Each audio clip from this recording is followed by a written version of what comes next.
What's going on, everybody? Hope everyone is having a great night so far. I'm with my co-host Brad.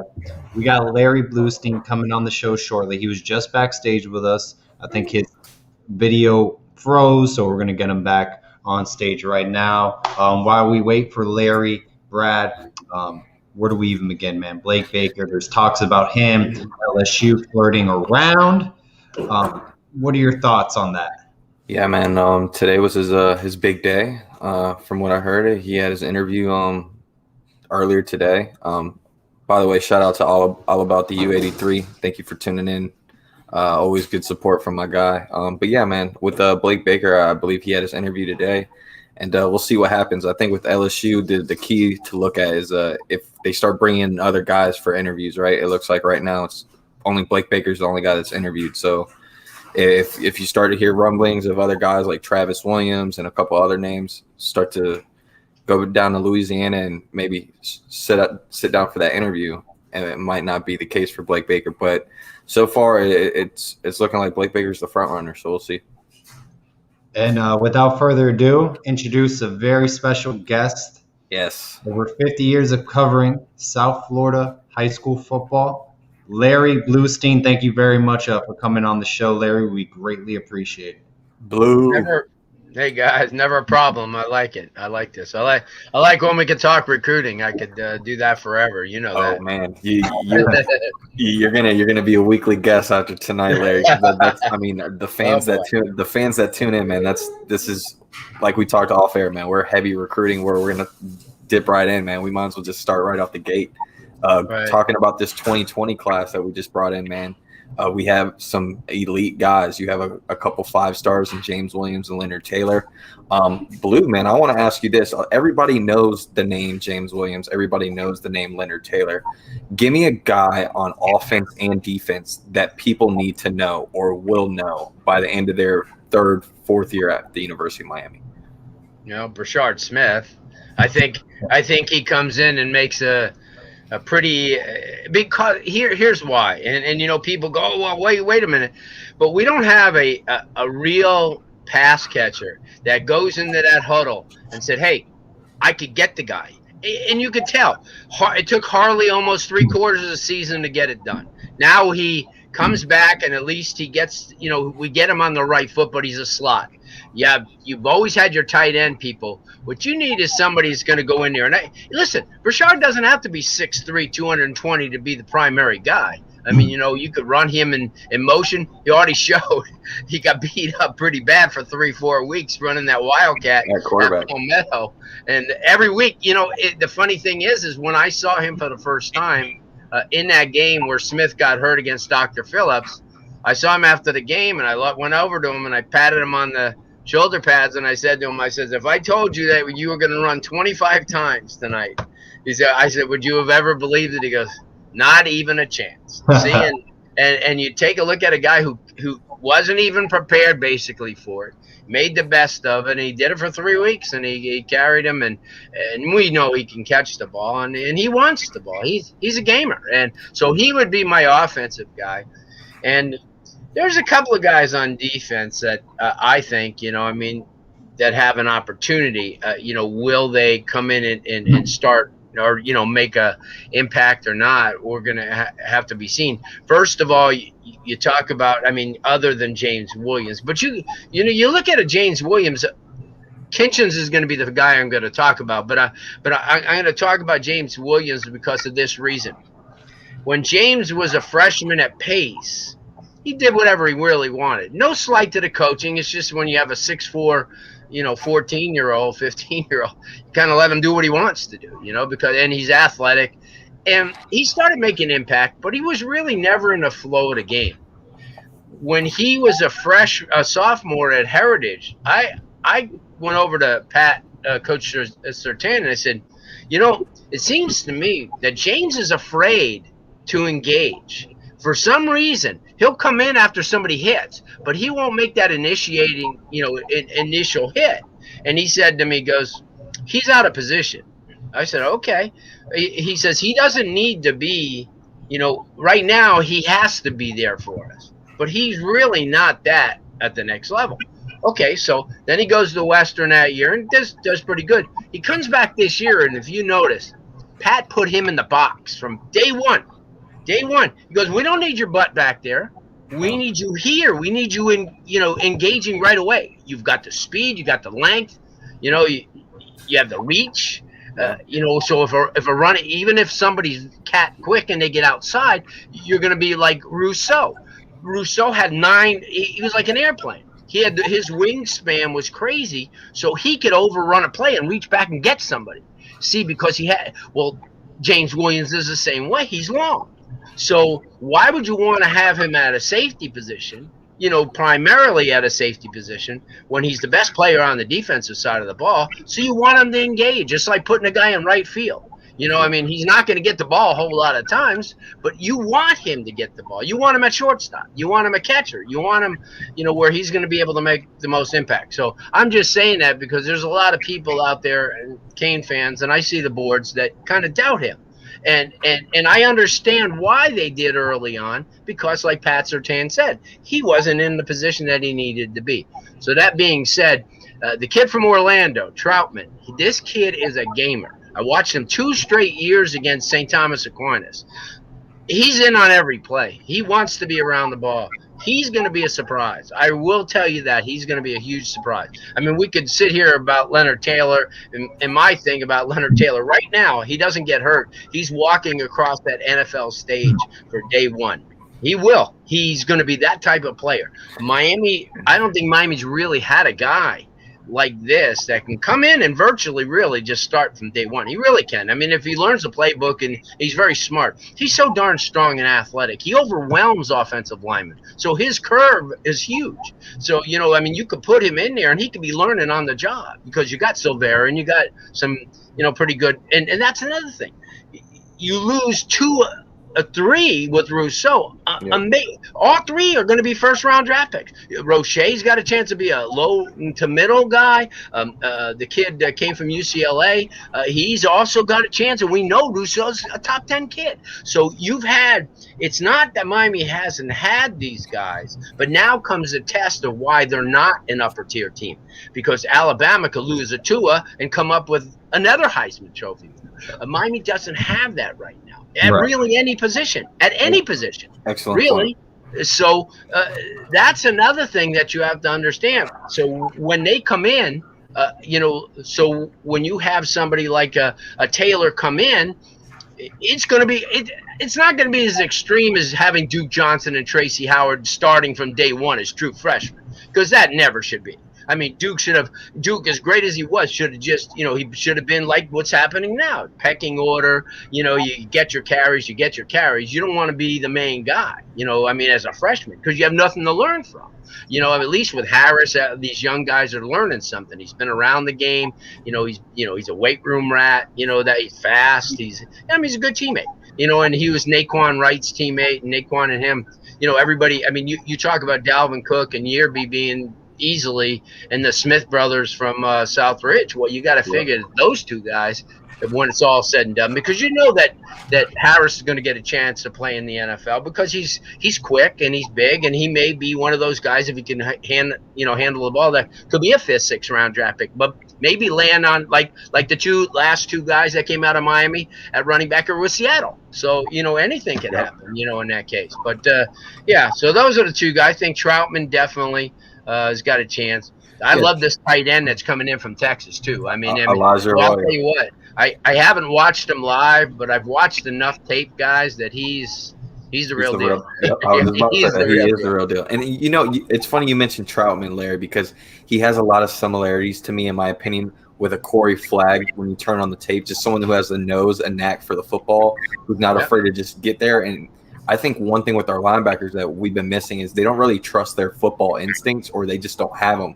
Or that's what kind of benefited Corey Flagg. And I think Troutman's another kid that you throw right in there, where I think we mentioned the James Williams and the Leonard Taylors. And I think what's good right now, Larry, is we're starting to build recruiting classes on top of each other. And when you bring in great transfer guys that can make an impact immediately, you mesh the 2 together. Now you bring in a 5-star in Leonard Taylor and you bring in a 5-star in James Williams, and they don't have to start right away like you refer back to with the running backs from a few years ago. So I can't wait. Paul, what you got? Larry, I know we just spoke about James Williams, like you stated. I mean, you can put him at multiple positions. Yeah. Another guy I feel like doesn't get as much shine as James Williams, but he does have very nice measurements and played multiple positions in the high school level out of Palm Bay, Florida. Chase Smith. What are your thoughts about Chase Smith? I think he's a very good athlete and can transition very well to the Power 5 level with his physical measurements. Not a doubt. I mean, he's one of those guys that plays all these different type of positions. And ironically, the crazy thing, I was during the COVID, there wasn't a lot going on, so especially South Florida. So I took trips around the state. Went to Tallahassee. I saw Terry and Arnold and all of those guys. I went to Jacksonville, and so I saw a lot this year. But he, on the way back, I had been, I saw Coco and some of those other programs. And then I just stopped by his school. And that day I stopped by his school at Bayside. His dad was there, who I covered back in the day when he was a high school guy in Jacksonville and then played tight end with Miami. Kind of revolutionized the position. You didn't have to be some, for the older guys, Dave Casper at 6'6", 6'7" type guy. You could be like Willie Smith, and Willie was like 6'3" range, and he was really, really good. But anyway, I talked to his dad, and I said, so he's a shoe-in for Miami. And he goes, I don't know, we'll see. There's a lot of options. And we talked, and I watched his kid play, and I was really impressed. The kid, one play they threw him a backward pass, and he tossed I swear, the ball went 65 yards. I mean, boom. And then he was like they ran him as a wide receiver into a slot and then up, and then so he's paired on a poor little linebacker who had no shot against him, and he made this one-handed catch, and then he even just kidding around, he just punted the ball and it went like 65 yards, with a roll. So they're getting a real athletic kid, a kid that could do basically everything, and like I said, his dad was really special when he played here, and really back in an era where those guys were a little bit tougher. So I'm sure Willie's a whole lot tougher than his son is, but his son's pretty damn athletic. Definitely. Larry, go ahead, Paul. No, I was going to ask Larry, I know you've seen previous stats at Miami. You've been covering high school football in South Florida for over 50 years. Do you see a different emphasis with this coaching staff recruiting in South Florida and the Miami-Dade County area specifically? Are they looking for a different kind of profile to match the credentials they're looking for with recruits in the South Florida area compared to other staffs? Well, to be honest, this year was like the perfect storm. You had COVID, so the kids didn't really want to stray far. The parents didn't really the unknown, so they really kind of got a break because there was no switching at the end. There was no switching down the stretch because who the hell are you going to switch to? You haven't been anywhere in 11 months, so it had to be some virtual thing or whatever that you took, because and it's just not at Miami. It was at every school. I saw it at USC. I saw it at Wisconsin. I saw it at Minnesota, where all these kids, because I like to, I go around and I look at all our kids and where they're at and if they've stuck, because that's all I care about the Florida kids. And I'll tell you what, I mean, our kids don't, that free education, they're not going to, they're not going to spoil. And their parent, you have, a lot of kids in South Florida that don't come from the best backgrounds, so they have a lot of people helping making their decisions. And the only decision that I could ever tell these kids, just stay the heck away. If they're just start everything over again, and they do.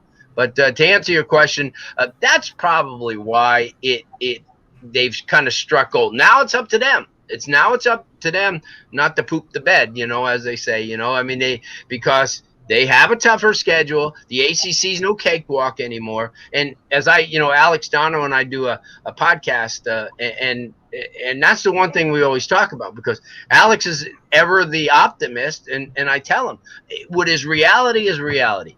Everybody expected, because Miami was bringing this guy in and that guy in, and sign of that everybody else in the ACC is sitting on their hands, and they're not. I mean, you look at programs on the I mean, look at Wake Forest. They're a solid program. They're, as far as the educational process goes, top 3 in the ACC with Virginia and Duke and those programs like that. So for these teams to field guys that are eligible, they don't have to worry about, and win. That's what's happening in the ACC.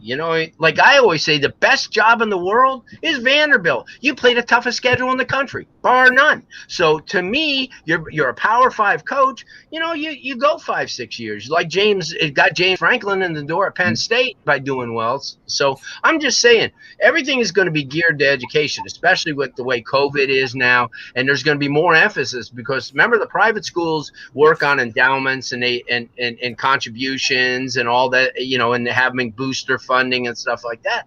They're going to have to bust their ass now to get it more than ever, because, hey, by the way, give me that 17 million, but you can't come to a game. I mean, those type of things like that.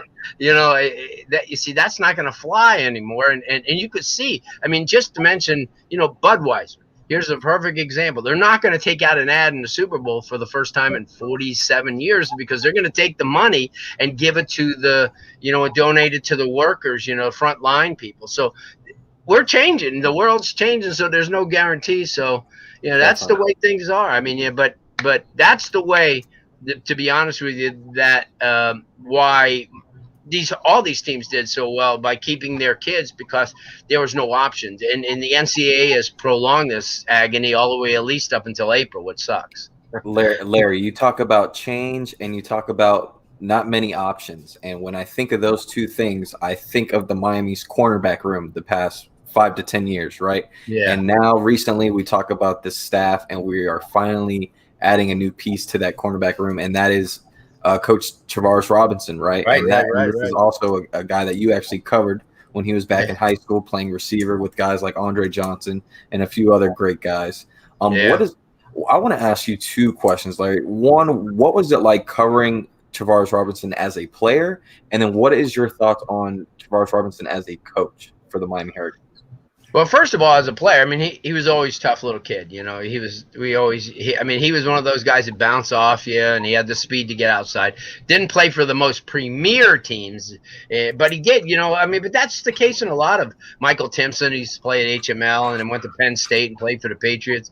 The HML teams where he weren't the greatest, but they were competitive, just like him. Very fiery guy. And then once he started, he was a position coach. So he used to come down here quite often, and I would see him all the time, and, you have good things to say, and he's on his way up, and you could tell the kids gravitated towards him because he's a player's coach. He's stern, and if he gets in your face, he gets in your face, but he would much rather not. He would much rather be your buddy, on the field and hang out and be loose with you and stuff like that, and not have to discipline you, but he does. But he's developed that fine line really well, and his recruiting is awesome. And he goes into parents' houses, and not only being a really, really, wherever he's been, he's always been, McGriff was one of the guys they were talking about. He's the same guy. He's a different version of McGriff. He knows how to recruit. He knows how to recruit the family. See, and that's the important thing, not just, hey, son, but you got mom, you got dad, you got grandma, you got you got mom, you got the sisters, you got everybody. You got to kind of, and he knows how to do that, and that's important. But at the same time, he doesn't BS. Everything is up front, and and now at Miami, he's got one of the best institutions, educational institutions to push. Not to take anything away from South Carolina or anywhere else, but it's a great school, and they're in a tremendous conference, and certainly they're in the hotbed, as Tommy Tuberville, as Senator Tommy Tuberville now said, you could win a national title every year with the talent that's 50 miles from the University of Miami campus. Every year you could win a national title if you get those kids. Definitely. Yeah, no, I mean, you stated right there, Larry. That's the reason why we see programs such as Minnesota, Penn State, Ohio State, Alabama, Auburn.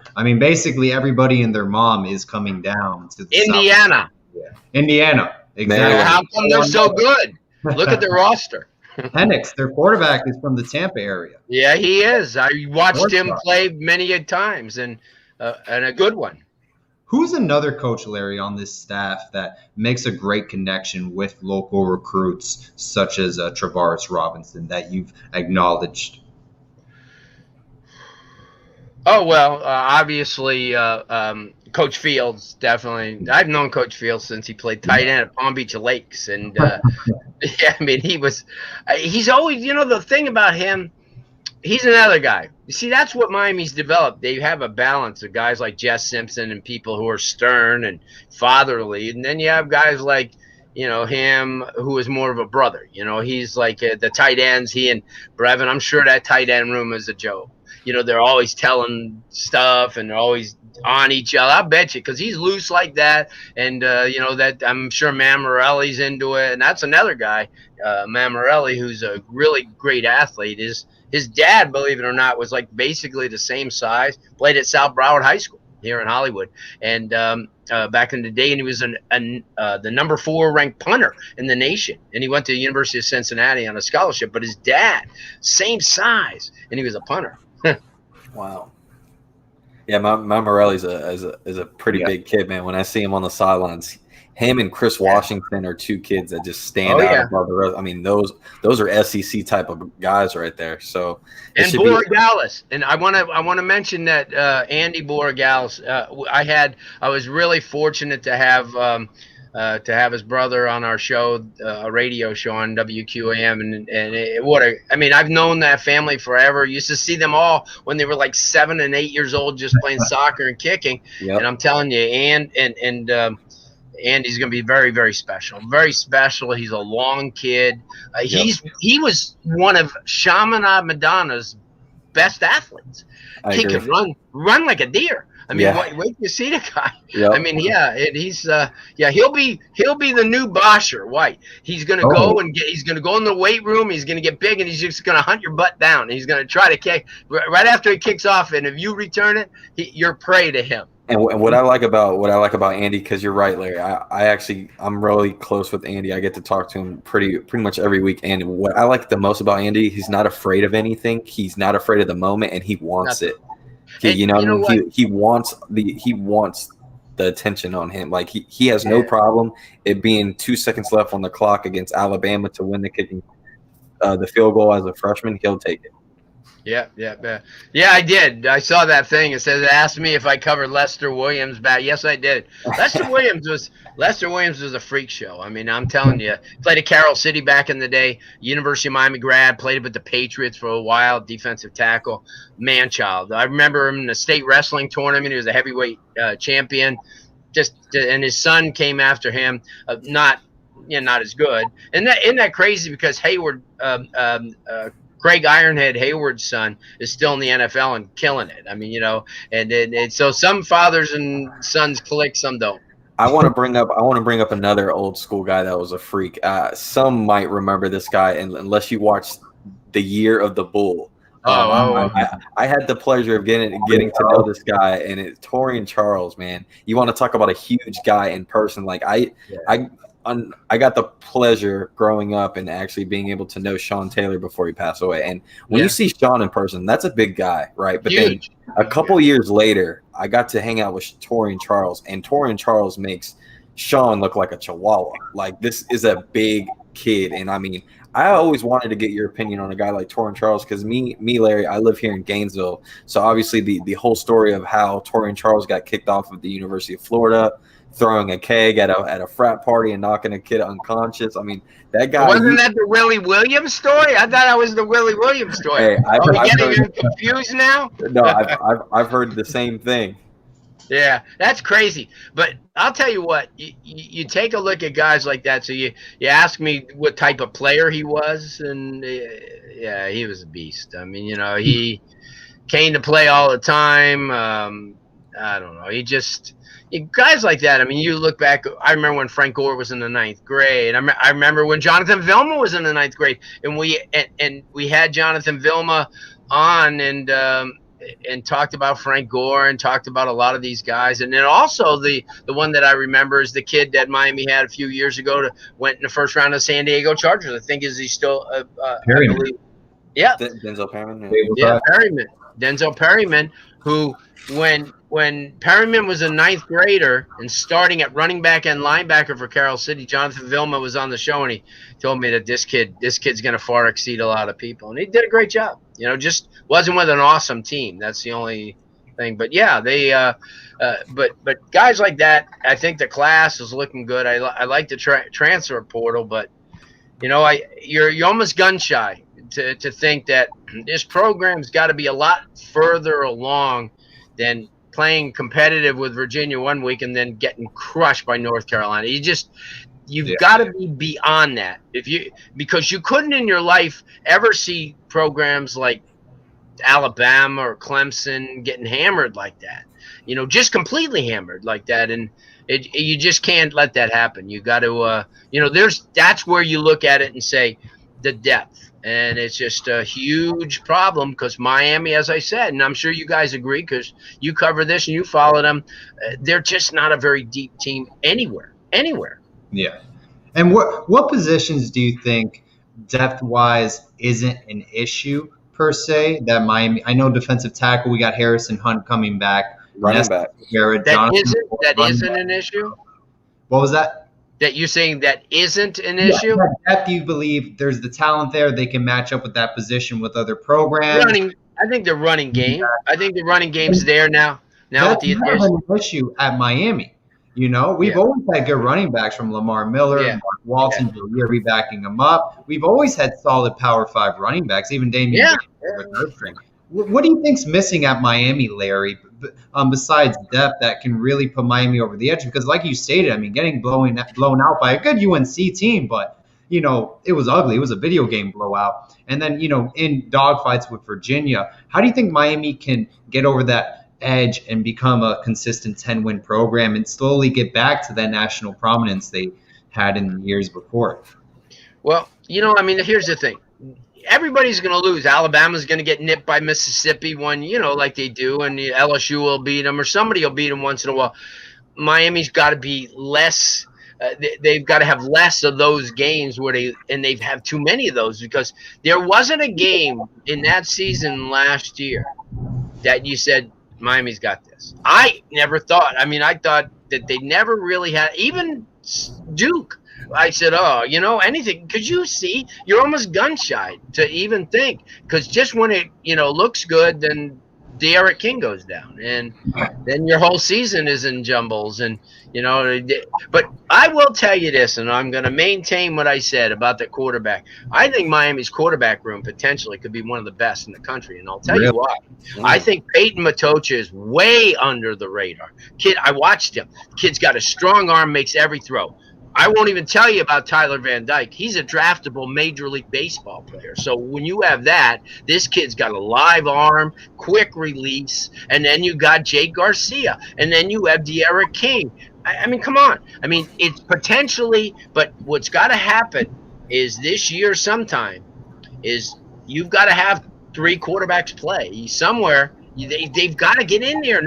You always saw us in N'Kosi Perry this year and one mop-up duty, I believe, for Matocha or somebody. But got to get Tyler Van Dyke in the motion. I'm telling you, I watched him. Everybody, all the guys down there that I've talked to, that I was close with in high school, all tell me the same thing. Give him the ball, and within 2 years, he'll be as good as anybody. That's what they keep saying. And it's confusing me, Larry, because there were so many times last year, like we sat back throughout the football season, and there was perfect opportunities during a football game where we should have saw Tyler Van Dyke at least take a couple snaps. Why not? And we didn't. We didn't get to see that at all. So I think knows now, the book. He knows the playbook. He's coming into his 3rd year, so he knows that playbook. He knows everything. That's the guy you want in there.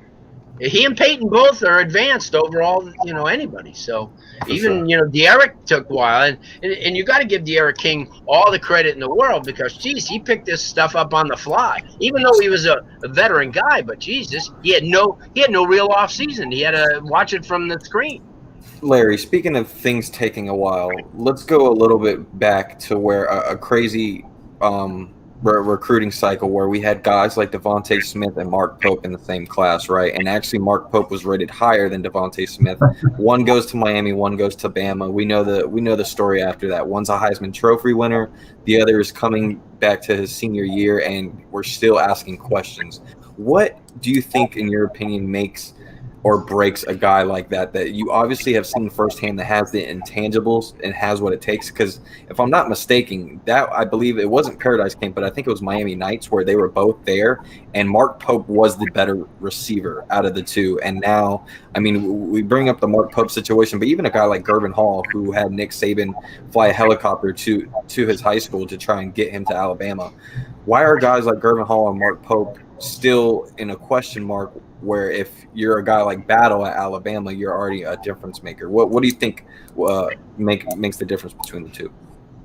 Well, at the risk of not trying to hurt feelings, it's coaching. Obviously, coaches are the ones that can coach you up or coach you down. And if all the coaches were great, then we wouldn't have any coaching changes. Okay, so every coach is not great. I love, and I've developed a lot of personal relationships with a lot of these coaches, but I mean, just like they have to understand one way or another, it's time to move on, and I've seen guys rebound, everybody but, what's his name, that I just don't know who that guy's got pictures of from the Jets and the Dolphins. So Adam Gase. Adam Gase. I mean, because I'll tell you, that's just not a good football coach. But I'll tell you what, he made in the last 3, 4, 5 years more than I'll ever see in my lifetime. So, but I will tell you this: you take a look at a lot of these teams, and they're just not developing these kids. They're really not. I mean, I don't know. If someone goes, well, what is it, a drill? Or no, it's not. It's experience of coaching. Of actually being in a scrimmage or being, watching in a game, and then all of a sudden mentally, you could correct it. And you could correct that stuff. You see, a lot of coaches can't. How many teams are getting, beat up at halftime, and they come out and they're still getting beat in the second half? What about those teams that come out and make adjustments, and all of a sudden that 27-14 games turned around? See, that's what you want. That's not everybody's got kids that run forwards and can catch the ball, and quarterbacks who could air it out, and running backs who are really, really tough. But during the course of a game, that's what it takes. It takes coaching to kind of counteract all that stuff that's going on. So you have a great offensive coordinator who's dialing up all these plays. Well, me as a defensive coordinator better get my act in gear, or they're going to kill me. So I start doing it. I start looking at what's happening, who's moving where when they're doing these things. Then you start putting the kids in position. And once you start putting the kids in position and they make plays, I look like a genius. I'm not. They're making the plays, but I'm putting them in the position as a defensive coordinator. And I think that's where Miami lacked last year. I think that's where they've lacked in the past offensively sometimes. Their play calling is pedestrian. It's crap. For the speedy guys you got, for all those talented kids from South Florida who run 4.3s and 4.4s, you're running this crap? You're running this crap offense? Thank God for a coach as inventive as they have now at the offensive position. But he's gone after this year, most likely. He's gone. He's too good not to go if a Troy State opened for a head coaching job or something like that. I mean, and you couldn't blame him. Same thing with Garen Justice. Great offensive line coach, great offensive mind, great organizer, and a great Christian guy who has a lot of great values. And I like him before he got here. I had told everybody, and people, oh, well, Larry don't know. But I do know. I knew him from a long time. I see what type. But those two guys most likely will be gone after this coming year. I mean, and rightfully so, because they have families. Their aspirations are to do what Manny Diaz did. But Manny was fortunate that his first job, which very few get an opportunity to have a Power 5 job as their first head job. So whether he was here or not, you've seen it before where there's some people have been on. Look at, I was going to bring an instance, but I was going to say that there's been a lot of guys who've been like an assistant for years and years and years, but they're never considered for the head job because some of them maybe in the fans' mind they may be considered as a head coach, but these people who are hiring have seen them a lot closer than we have at other how they are from discipline standpoint, from motivation and from organizational and things that are going to help that program. And are they going to be a good face of this program and go out in the community and speak at like clubs and be that guy and go to youth football stuff. And so that's why I always question when they announce all those guys that are going with Dion. I highly believe that Warren Sapp, when that team is 1-6, is going to be there on Sunday night at 3 a.m, while breaking down film. Sorry, but that's just me thinking out loud. Larry, do you think Miami may be missing out in years past per se? I think I've seen this. A lot of fans have brought it up. There's a lot of under the radar recruits in South Florida. A lot that aren't takes with the staff at a lot of Power 5 programs. They go to smaller Power 5 schools. Maybe some go to G5 schools and they excel.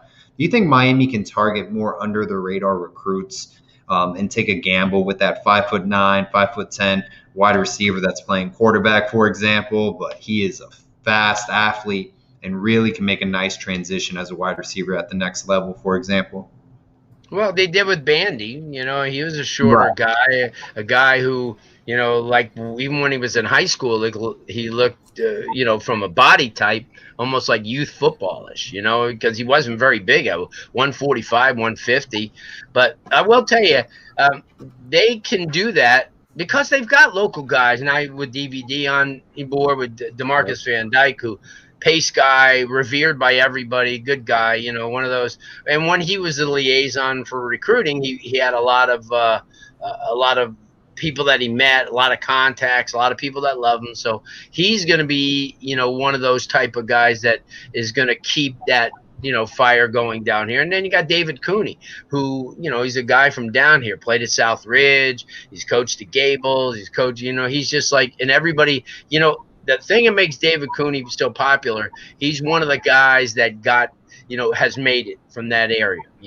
Guy got out, the community, and then, he's making something, but yet he hasn't forgotten. He goes back and you're looking at Mark Pope. Here's a perfect example, a South Ridge kid. Miami is, they're going to look at Homestead now because of the Anderson and the other kid that they got down there, defensive tackle, who's really, really good too. So Lions, but I will tell you, Miami's, that you're right about this. We're going to see how good they really are next year because they have to kind of repeat this class, this 21 class, from a local standpoint. And that's the one thing you guys brought up. So if they're going to be really effective, they've got to beat Florida and FSU and Alabama and all those schools. I'm not so worried about Indiana. You are about Ohio State, but nobody in the Big Ten other than Indiana because of the fact, than Ohio State, because they're not going to come in down here and, they'll take kids, but nobody Miami's really after. Nobody Miami should be after if they want to go to that next level. And that's the thing too. It's taken almost 3 years, and you mentioned it, they weren't identifying kids early enough, and by the time they got in on them, the Dallas Turners and everybody else were going elsewhere. And but you think, and this is the way I, maybe when I was younger and I was just like, always, rah and stuff like that, but there comes to a point that I put myself in their position. If I'm faced with Alabama or Miami, be honest, where are you going to go? If Alabama offers me, you're going to come in there and, you're going to compete. You could compete just like you're going to compete at Miami. And that's what they can tell you. And you go there but that's why I'm saying Miami's getting back there. But I just wish the fan base, every time Miami wins 5 in a row, stop saying we're back, because the next week North Carolina makes sure you're not back. So you gotta be reserved. You gotta understand this is not 1986 anymore. This is not 2000 or 99 or 2001. It's not that era anymore. And what Alabama's doing is unfreaking believable. I mean, you gotta say to yourself, what the heck? I mean, they've dialed it up like nobody has probably ever, and there's no end in sight, just like we said, because they're deep. They could lose their starting quarterback, almost push Tua out the door, because he knew what he got. He knew Mac Jones was ready to just kick butt, and he did.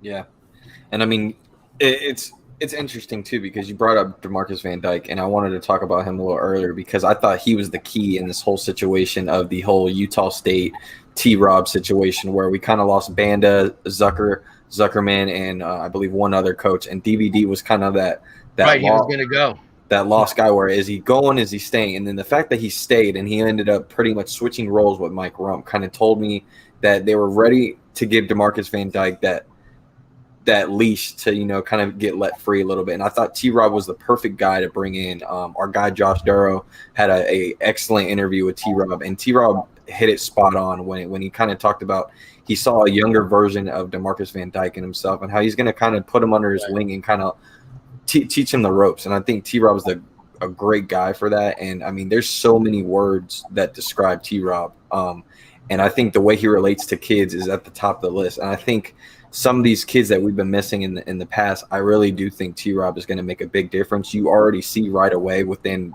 the last 2 weeks of him being on staff how many offers are going out in the 2022-2023 class. And then even the 2021 kids that we thought we didn't have a chance with, guys like Jaheim Singletary, right, who is now coming back out and saying, hey, I like Miami now because of T-Rob. A guy out of state like Kamari Rogers, right, out of Mississippi. And I think he has great ties with T-Rob as well. So it's going to be very interesting.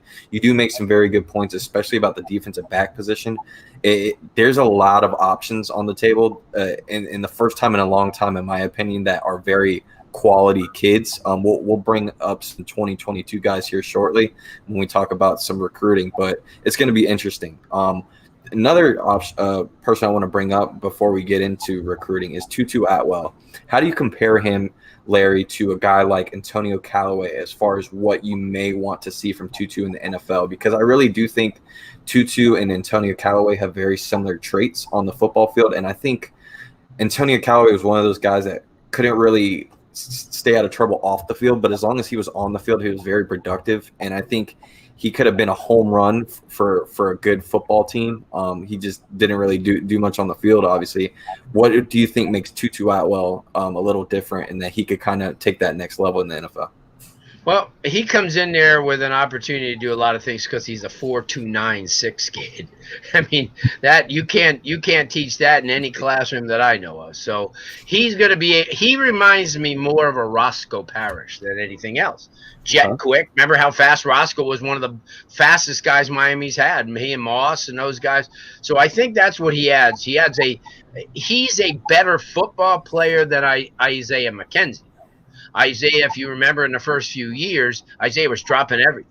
Mm-hmm. And now it took him this year to have a great year, and he did have a great year. But I think that Tutu, just because Tutu's played 4 positions, he's played the receiver position, he's played the quarterback position, he was a slot back position, he was a running back position, he played safety. So, I mean, he's got more athleticism to him. I just think he has so much to give. He's instant offense or a punt return that he could take to the house real quick. He's jet quick. And he's gotten bigger. He's almost 170 now. So, and he left here at 146, his grandma said. Wow. That's nuts. Talk about eating. Yeah. Larry, my opinion of the class of 2022 in South Florida, I think this is a very talented group of recruits in the South Florida area, specifically defensive backs. But, I mean, the amount of talent there is in Miami-Dade, Broward, and Palm Beach County, it's going to be scary where everyone ends up because there's so many players to pick from.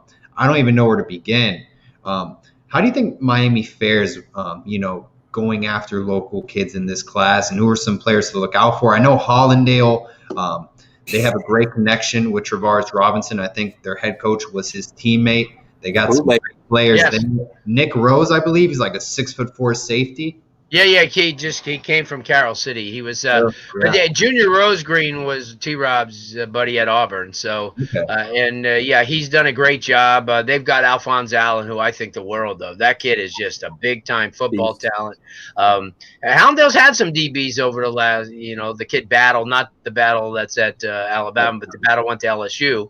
He came out of Hallandale, so they've had some kids. Yeah, they're definitely among the best. I went over and watched that Battle tournament a little bit over the weekend and saw that whole secondary, and they were pretty shut down. I mean, you just have so much talent that's out there on both sides of the ball. But a lot of receivers. This is another, but that's every year. I mean, you have the Brown kid. It's at Gulliver, who's going to be just a freak of nature. A kid who was just a track kid only, and then all of a sudden he gets to playing football, and now he's amazing. I mean, we've got a lot of kids coming up. I didn't look at the current Miami commitment list, but for 22, who do they have for 22? Brandon Cleveland and and Jamal. Jamal Johnson. Yeah, those are the only two. Oh, okay. Well, I'll tell you what, Cleveland's a freako. I just did a profile on him, and I watched 12 game tapes of his. Holy mackerel! And I took in consideration that the competition that Cambridge was playing was not big time, but you could just tell. I mean, it's just he's just cat quick, and he's young. I think he's 16 or he's young, so I like him a lot. Jamal Johnson, I think, is as good as any. Miami needs to just kind of keep on hit. We got to try to keep him. Yeah, Yeah, for sure. keep him. Two guys I want to mention to you, Larry, that we possibly might land. I want to get your take on is Jacoby Spells, cornerback, and also Wesley Basante is my guy for the 2022 class. In the 2021 class, Cam Kitchens was probably my favorite guy in the class. I think the 2022 class, my eyes are on Wesley Basante, especially because it's a position in need, and I think he would be a difference maker. Give me your take on Jacoby Spells and Wesley. Well, Jacoby Spells is one of those kids. He came in as a receiver, kick returner, and now he's a cover corner, and he gets in your face, and he's a athletic kid, and he's just outstanding, and goes against some really good people. Went against Oronde Gadsden Jr. size-wise, because you got to understand, even though these guys might not be the caliber of these, guys who go to Alabama or Clemson or whatever, they're still that size. Being 6'5", 235 pounds presents you the problem because they're wide body. So if you could learn how to cover, and Jacoby did, but Jacoby being a really good wide receiver, he also knows the tricks, and he knows how to combat it's like being a pitcher and a catcher. You know what's coming either way. So, he's a big time kid. Yeah, he's a Power 5 kid all the time, huh? It's funny you mentioned that, Larry, about Jacoby switching positions from wide receiver to corner and being able to learn how to play both roles. I think bringing in T-Rob, going back to this Josh Darrow interview that he did, something interesting that T-Rob brought up is he always thought he was going to be a receiver until he got kind of much into a group of his own where he was looking at Andre Johnson and other guys was like, all right, there's no way I'm going to be able to compete with these guys. I'm too small, like you said. So I'm going to switch the corner and get a little bit more feisty. You look at Jacoby Spells, he's almost following that path that T-Rob actually kind of went on. And I think T-Rob would be the perfect mentor to him and kind of sit in the living room with him and his family and be like, hey, look, man, I've gone through the ropes. I've gone through exactly what you did through high school. I could kind of teach you to be the next guy with your length and the way I teach guys to cover and play and press man. I think he would be the perfect guy. That's a very good point you bring up. Yeah, I'll tell you this. He's Wesley's just, and then let me get into Wesley. I mean, this guy's to no end one of the best out there. I mean, and I saw it from the beginning. Basketball kid, when he fully fills out, he's going to be an NFL player. He has to be. He runs as well as anybody. He's thin because he works out a lot and he runs a lot for conditioning for basketball and stuff. But after that, because I remember when Jabal Sheard, who still is around 285, 290, was 175 going into his senior year in high school. And Pittsburgh took him because they knew he ran on the track team. And that within 2 months, he gained 25 or 30 back. And within a year, he'd be 260. So that's the way you look at Wesley. Wesley is going to be – he's such an athlete. And he and Rudy Jean Lewis, his teammate, I watched them when they were both younger, both 9th and 10th grade, and they came up together. And this kid's just he has a vert of 34 inches, so he gets up there. He's like Dennis Rodman because he's not as tall, but he has springs. And Yep. if you watch him in the film, he can literally go. He and the kid Hart Jr. from Edison, they both go sideline to sideline like nobody else in South Florida. You watch them both; they are relentless. They don't care. They'll knock people over on their way there, but they'll get their ball carrier. And I'm telling you, that's who sign. I'll give you the paper. I'll sign you up now because those are the players I want on my side because those guys never stop and they're talented. And yeah, Wesley's been like this for a long time. He played at Miami Gardens. Yeah, he's really good. And a lot of the, and that's it. The youth football coaches in South Florida don't get any of this credit, and they should get it all because they're the ones that motivate these kids, bring them to practices, get their parents involved in something like the Haitian kids and those kids. Those parents don't know football, American football, and a lot of these people introduce them, to American football, and now they're living good. Larry, quarterback position, South Florida. I got one name in mind, Zion Turner. What do you feel about him? State champion at St. Thomas Aquinas. I mean, that's the Yankees of South Florida when it comes to high school football. I mean, it's top notch. I mean, I think Chris Carter was on their staff at one point. Jason Taylor. Pick your poison. What do you think about Zion Turner? Zion's really good. And Zion's a really good athlete. Another kid. He's playing with the Immortals along with Carson Haggard. Nice little quarterback down there as well. But, yeah, he's a big-time kid. He's quick. He's got a good arm. He's smart. Makes great decisions. He's very, he was really talented as a sophomore this past year, 2-time state champion, as you mentioned, and a national shared a national championship as a sophomore. Got really good arm, really good mechanics. He works real hard, pushes himself, and I like him a lot. Do you think he'll receive more Power 5 offers, and ultimately he'll end up at a Power 5 program? I think if during the spring is when that will start happening. People will see because they'll see how much he's grown. They'll have a chance to watch him throw, watch him do his thing, and because you're not going to change that much from May to August as you are from the end of November, December to the beginning of May. There's a 7-month as opposed to 3-4 months. So you tend to grow more, you tend to mature more, especially in your sophomore to junior to senior year.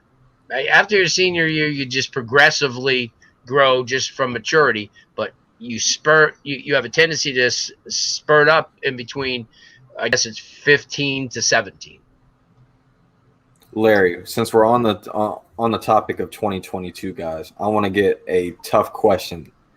Who, in your opinion, checks all the boxes in Larry Blustein's eyes to be the best player in the class of 2022 in South Florida? Ooh. Marvin Jones Jr. Ooh. Okay. I think he's got the biggest upside in the whole group. That guy's been playing defensive end, outside linebacker, whatever you want to categorize it, for 1 year. Oh, for 1 year. Really? He was a wide receiver growing up. Oh, wow. His dad was a great linebacker, but this was the first year at the high school level he played that position, and I thought he was amazing. Amazing. And so think about how good he's going to be this year. I think he's like a Russo 2.0. Exactly. Long. Yep. And if he fills out like his dad did, forget it.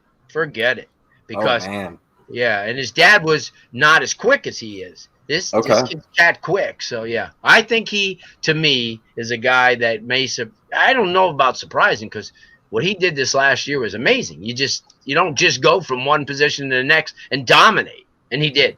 That's true. No, I saw him against Chaminade. He's the one who every time that Thad Franklin got that ball, every time that quarterback Tolbert went back to pass, number 8 was in their face. Yeah.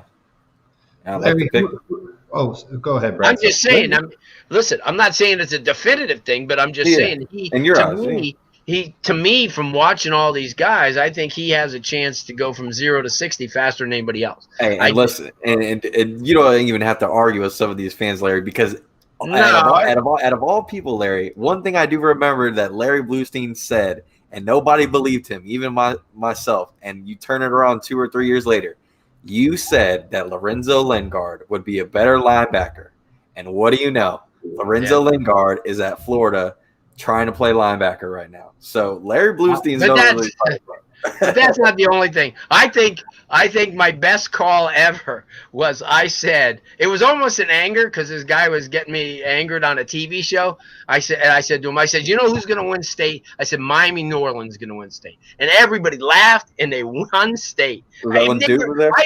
I was just angry and I was just picking somebody and I picked them. And people to this day, they're like in their 30s now, in their late 30s. They'll come over to me and go, I remember when you picked New Orleans. How the hell did you know? So I kind of, like played along like it was all planned or something, but it was. In all your 50 years, plus years, Larry, of covering. Who's the best player? Yep, I want to know who is the, like, if you could go back today and just watch one more game of someone in high school, who is it? Herschel Walker. I had a chance to watch him up in Georgia. The most phenomenal athlete. This guy was 6'1", 220, and ran a 4.45. He never lifted weights. He always did isometrics, and he did 1,000 sit-ups and 1,000 push-ups every night. And I watched that kid. But in South Florida, the guy that I would like to see do it one more time, or in Florida in general, I would actually have liked to seen Emmitt Smith play his football in South Florida. He got all those records up in North Florida where he's running like 240 a game, and as great as he was, and remember he has 9,000, 10,000 yards or whatever. He's the all-time greatest. But I always, you know how hard it was in the 60s and the 70s to get a 1,500-yard rusher in South Florida? Hardly ever, because your defenses would kill them. Physical, yeah. Even like back in the day with Elvis Peacock and those, really good backs that went on, and Buster Rhymes who went on and played with the Vikings, and they would never come close to that. They get like 1,200 yards and that's it. So yeah, it was always tough because you had big time defensive players. Many that are played in the NFL, and that's the best thing about South Florida. There's no area like from Palm Beach to the Keys. There's no more talent than you could get anywhere in the country. It's just impossible because it's the only area in the country that their highest rated teams, other than St. Thomas Aquinas, are all inner city schools. You don't find that anywhere in this country. Dallas doesn't have it. Houston doesn't have it. Outside North Lake or North Shore, and they're just right on the cusp of the suburb. LA doesn't have it. All their teams are those. But look at South Florida, from Norland to Carroll City to Jackson to Booker T to Central to Northwestern. All the players that have come out of there over the last 20 years, and it's mind-boggling. And two gold medal Olympian women track athletes too. You bring up some really good points, especially with some of these other states that you mentioned. We always been talking about pretty much throughout this whole show about coaching and getting some of the guys back from our own backyard. Do you think part of the problem, Larry, is that even though we have the best talent in our backyard, that we also are lacking the actual coaching in the high school level department? Because when you mention some of these other states, they have the funding, they have the money to back it up with these high schools, especially on coaches. You know what I mean? It's hard for someone to put in 40 hours a week on their normal day job just to get by in Miami and still be a father figure in some of these kids' lives and actually be able to coach them and develop them the right way. Do you think that's part of the problem as well, Larry? Well, it is. I mean, high school coaches down here make $2,500, $2,500 as a stipend, to what they're making as school teachers, because it was always like that. See, what happens is we don't have those boosters like they have in Georgia and Alabama, Texas. Texas. That this stuff has been resonating for centuries. I mean, we don't have that. We've always had great athletes because of the weather, because of the fact that after all the wars or after people do their service down in the Keys or Homestead or wherever it would be, they go, well, you know what? Why are we going back to Indiana where you have this weather? And before you know it, same thing what happens in Pensacola. People go there to the Air Force Base or whatever, and they kind of settle in that area and get new communities. But that's just how it is. That's how South Florida has been. And even though the coaches are not getting paid well, they leave like they always do. But the athletes always kind of stay the same because you're always going to, A, never going to lose this weather. And B, there's a culture that is developed with, whether it be the Haitians or the Bahamians or some Cubans or whatever, it's close by. And why would they uproot and go somewhere else when most of that everything that they know is in South Florida? And it'll stay like that, because the kids will just, I mean, it's just crazy how much talent. I went to a 7-on-7 event over the weekend, and just the talent, guys, is just mind-boggling. I mean, everywhere you look and you're thinking, damn, it's just amazing. And most of them are from Florida. Yep. All right. About to wrap it up. Larry, you mentioned Lorenzo Lingard. You thought he would have a better career at the linebacker position. Any other players you see at Miami that you think would fit better at a different position? Wow. Right now, no, because you don't have any oversized tight ends that would be good tackles. Like you did with Eric Winston in the day, and guys like that. Oh, yeah. Yeah, but no, I'm just saying. Well, you know what? I likened what's his name from Douglas, McLaughlin. Oh, McLaughlin. Yeah. Yeah, I kind of likened him to Eric Winston coming out of high school. Both of them had that type of body. Eric came out as a tight end. He just, he was one of those guys that just got bigger and bigger and bigger. 6'8". 6'7", I believe he was. Same thing with him. McLaughlin's the same way. If you look at him, he's slender. He's slender, and he's got definition to him. Most offensive linemen don't have that these days. And I think that's that's the difference. I think the difference. Miami just need to keep getting those offensive linemen and just keep developing them, and hopefully whoever's with Guerin is watching and learning and stuff. Because I just think that. I think that some of these kids coming in, they've got talent, but they had to force too many young kids into the rotation 2 years ago. Now they'll all be juniors next year, so we'll see what happens. But that's they've got to go 3 deep at that position at all times. Larry, what about Mark Pope or D. Wiggins switching the corner?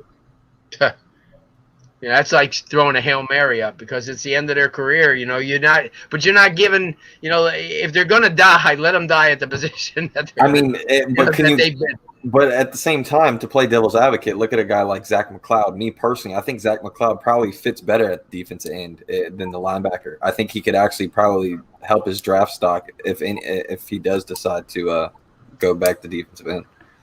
Yeah, well, no, I'm not saying it can't happen, and didn't it happen with oh man, I'm usually good with names. I just can't think tonight. He played with the Packers all those years. He was a receiver here. He was a DB. Oh, Sam Shields. Okay, perfect example. Yeah. A guy rebirth. When he got out of here, and that happens. But what? Twice out of 1,000. It just doesn't happen very often. So, ride with the pony that you came in with, because you're more familiar with it. Let them stay where they're at. And if they have to make the change at the next level, to do it. But they've had all those years of practice, reps, everything, learning that craft. But that's what I think anyway. But I don't know at all. But I'm just saying, just a suggestion that you, especially because they're going to have to go. Remember what it's going to be like at the next couple of combines and drafts and it's going to be so many people because everybody's being held back, and now you're going to have this senior class with next senior class all at once. Yeah. And it's going to be like the job market. It's, I tell people all the time, all these people who are not employed, you're going to get these people out of college, they're going to take the jobs first. So yeah, we got to iron this world out, I'm telling you. But I enjoyed it, guys. I really did. I appreciate you having us in. Yeah, thank you as always, Larry, for joining us. Appreciate it. All right, guys. I'm interviewing Antonio Robinson after this show. Oh, nice. Any quick comments on that guy? On him as a player? He's a beast. Not only that, his dad used to play in the NFL with the Packers, and the kid's actually a rated baseball center fielder, and he runs, and he's really good. He's a tough kid. Yeah, he's. I saw him last week.